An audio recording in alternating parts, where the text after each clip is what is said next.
कब्जा करते हैं और पूरी तरीके से वो वक्फ को अपनी जाती मिल्कियत समझ के उसको इस्तेमाल कर रहे हैं। हम लोग वहीं बढ़ते हैं उत्तर प्रदेश की बड़ी खबरों की ओर। डीएम एमपी सिंह ने बारिश के दौरान नगर पालिका परिषद कार्यालय पर छापा मारा। इस दौरान उन्होंने नाला नाली सफाई का ब्यौरा मांगा और पिछले 2 वर्षों के कार्यों के कागजों को जांच के लिए भेज दिया। नाराजगी जाहिर करते हुए उन्होंने 2 लिपिकों से जवाब तलब किया। वीडियो में आप देख सकते हैं कि कैसे डीएम ने फटकार लगाई।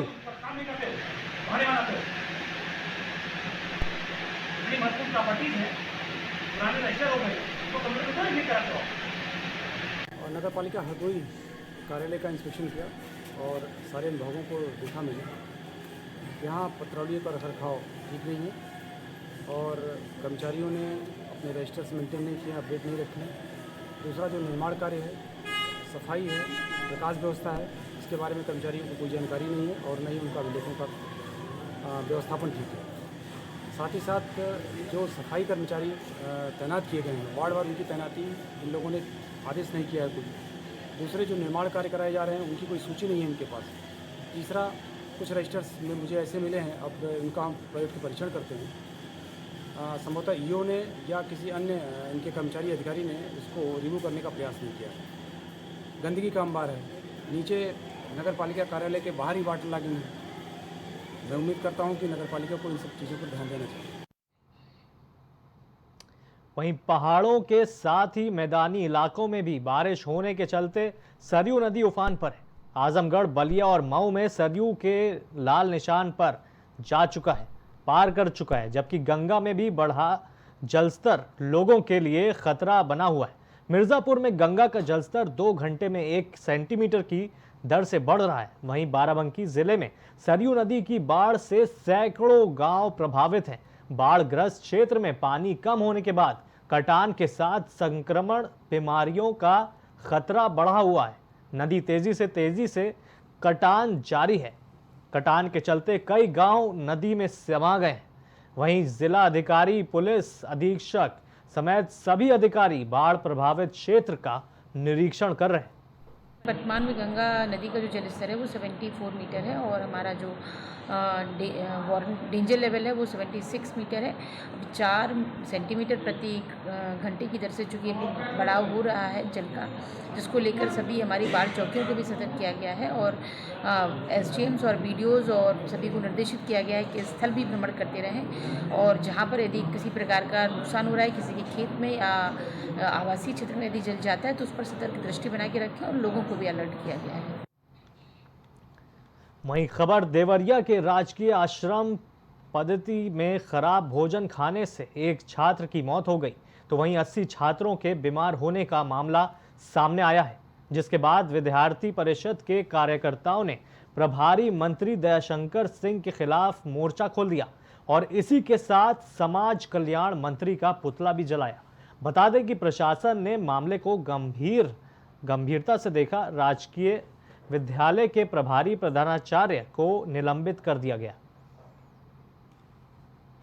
अखिल भारतीय विद्यार्थी परिषद देवरिया विभाग के कार्यकर्ताओं ने आज सुभाष चौक पर इस उत्तर प्रदेश शासन के समाज कल्याण मंत्री असीम अरुण का पुतला फूंककर विरोध जताया है। पिछले दिन रविवार को राजकीय आश्रम पद्धति विद्यालय में विद्यार्थी को बासी छोला खिलाने के कारण उनका तबियत खराब हुआ, जिस सोमवार को आनंद फानंद में मेडिकल कॉलेज भर्ती कराया गया। मेडिकल कॉलेज में जब से वो भर्ती हुए तब से कुछ विद्यार्थियों का हालत अस्थायी हुआ तो कुछ की गंभीर रूप से घायल हो गई, लेकिन जिला प्रशासन उस समय भी ये नहीं समझा कि इनके ऊपर कार्रवाई करनी चाहिए। 3 दिन पूर्व जो छात्रों की खराब खाने को लेकर के तबीयत खराब हुई है, उसी के विरोध में अखिल भारतीय विद्यार्थी परिषद के लोग थे, जिनकी मांग माननीय मुख्यमंत्री जी को संबोधित मांग थी, उसी को लेकर के इनके द्वारा विरोध प्रदर्शन किया गया था। ज्ञापन ले लिया गया, माननीय मुख्यमंत्री जी को इनका ज्ञापन प्रेषित किया जा रहा है। वहीं खबर कौशाम्बी में तेज बारिश के बाद बेसमेंट में चल रहे एक हॉस्पिटल में बारिश का पानी भर गया। इस दौरान मरीजों, तीमारदारों को काफी दिक्कतों का सामना करना पड़ रहा है। उनकी जान जोखिम में पड़ गई। हालांकि वक्त रहते मरीजों को सुरक्षित स्थान पर भेज दिया गया।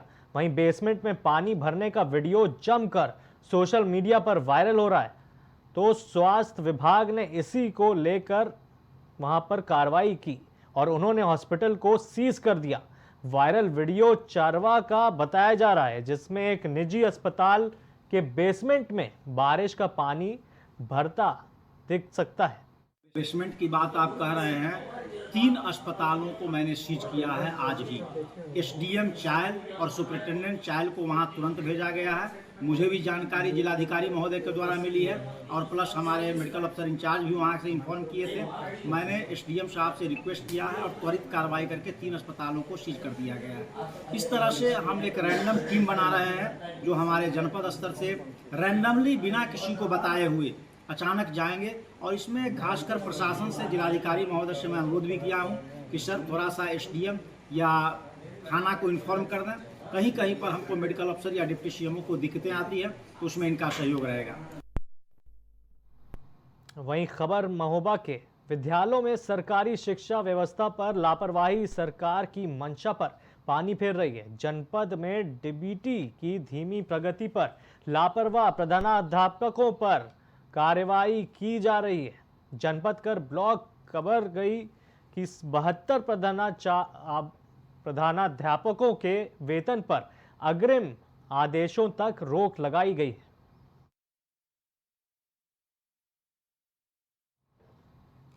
वहीं खबर ललितपुर में 11 अगस्त से लेकर 15 अगस्त तक भाजपा के सभी मोर्चा के पदाधिकारी कार्यकर्ताओं तिरंगा लगाएंगे और विभिन्न कार्यक्रम जैसे बाइक रैली, महापुरुषों की प्रतिमाओं, स्मारकों पर स्वच्छता कार्यक्रम करेंगे। इसी के साथ महापुरुषों की स्मृति पर माला पुष्प चढ़ाकर वीर सपूतों को नमन करेंगे, जिसकी जानकारी जिला अध्यक्ष ने प्रेस कॉन्फ्रेंस करके दी। 15 अगस्त को सभी कार्यालय पर और सभी सरकारी और गैर सरकारी संस्थाओं में झंडारोहण हुआ और झंडारोहण में हम सभी पार्टी के कार्यकर्ता जो जहाँ पे हैं वहाँ पे इसको प्रतिभाग करेंगे। और मैं आप सभी लोगों से इसी आशा के साथ इस वार्ता में आप सभी लोगों के साथ इकट्ठे होकर बातचीत का एक अच्छा अवसर मिला। इसमें आप अपनी ओर से भी, अपने समाचारों में भी इसके लिए अधिक से अधिक उचित स्थान देते हुए अपना विभाग करेंगे। ऐसी हमारी वहीं महोबा में कम वेतन में अधिक कार्य करने वाली आशा बहुओं को उनके वेतन में हिस्सेदारी मांगने का मामला सामने आया है। दरअसल आशा बहुओं के खाते में वेतन डालने के नाम पर सुविधा शुल्क मांगा जा रहा है, जिससे परेशान होकर आशा बहुओं ने कलेक्ट्रेट में खूब प्रदर्शन किया। बता दें कि आशाओं ने डीएम से शिकायत कर 9 मांगों का ज्ञापन सौंपा है और बताया कि जिला महिला अस्पताल में भ्रष्टाचार होता है।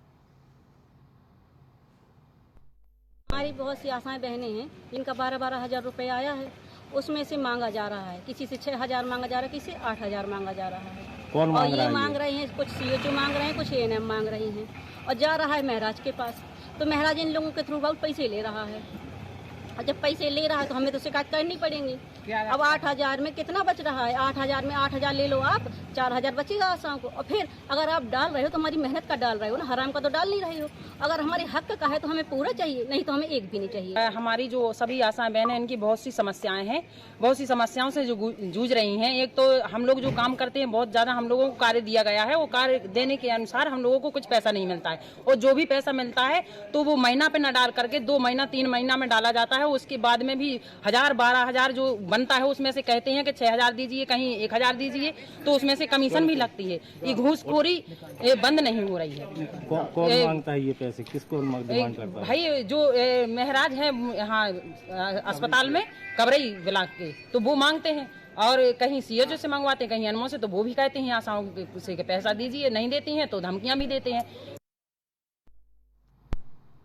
वहीं प्रयागराज के घोगापुर में बीते 5 अगस्त को हुई लूट की घटना का पुलिस ने खुलासा किया है। पुलिस ने घटना के 48 घंटों के अंदर 4 अभियुक्तों को गिरफ्तार किया है, जिनके कब्जे से लूट की सामान और 2 मोटरसाइकिल बरामद की। घटना में शामिल 4 अभियुक्तों को, जिनका नाम सूरज, समीर, विशाल और अनूप है, इनको गिरफ्तार किया जा चुका है और इनके पास से जो लूटा हुआ सामान था उसमें से करीब करीब 80% सामान की बरामदगी इनके पास से की गई है। इसके साथ साथ इसमें 4 अभियुक्त और वांछित हैं जो इनकी पूछताछ में प्रकाश में आए हैं। इनकी भी गिरफ्तारी और जो शेष लूटा हुआ सामान है उसकी बरामदगी बहुत जल्दी इसकी सुनिश्चित की जाएगी। वहीं बढ़ते हैं पेरिस की ओलंपिक्स की खबरें और पूरी जो डिस्कशन है पूरे देश और दुनिया में, उसी खबर पर विनेश फोगाट के बाहर होने के बाद पूरा देश कई सारे बातें कर रहा है कि विनेश दोबारा खेलेंगी कि नहीं। विनेश की बहन बबीता फोगाट, विनेश ने जो फैसला लिया है कुश्ती से संन्यास का, मैं मानती हूँ कि ये बहुत दुख के साथ उन्होंने ये फैसला लिया है, लेकिन वापिस जब देश में आ जाती है, जब घर पे आएगी तो पापा ने भी कहा है कि मैं बात करूंगा और उसको मैदान में लेकर आऊंगा और उनसे बातचीत करेंगे ताकि वो आने वाले समय 2028 जो ओलंपिक है उसके अंदर मैदान में उतारकर उनको खिलाएं और वो भारत देश का जो सपना था, अपनी माँ का और मेरे पिताजी का, एक गुरु का जो सपना था ओलंपिक के अंदर गोल्ड मेडल लाने का, तो दोबारा से उसको मैदान में उतारकर हम सब प्रयास करेंगे कि वो देश के लिए मेडल लेके आए। माननीय प्रधानमंत्री नरेंद्र मोदी जी ने भी बहुत आज रात 12 बजे पूरा देश देखेगा नीरज चोपड़ा का फाइनल मैच। नीरज चोपड़ा के बहुत बड़े प्रतिनिधि हैं पाकिस्तान के अरशद नदीम, लेकिन कुछ एथलीट ऐसे Today it could be a golden day for the Indian sports at the Paris Games, as Neeraj Chopra, the golden boy of the Indian sports, will be there in actions in the qualification. Hopes of more than 1 billion people pinned down to Neeraj Chopra.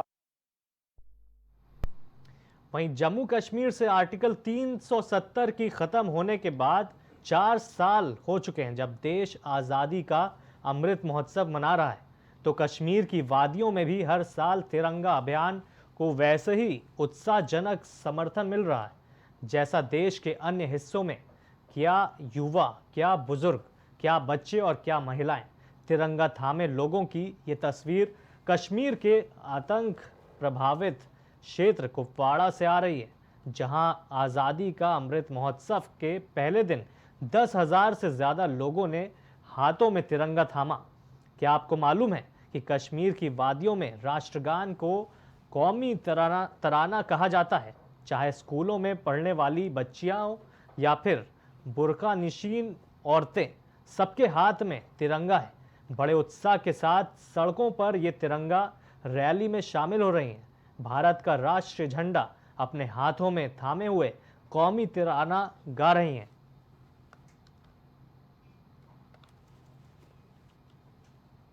अहम बात में आज के लिए इतना ही। मुझे दीजिए इजाजत और देखते रहिए प्राइम टीवी।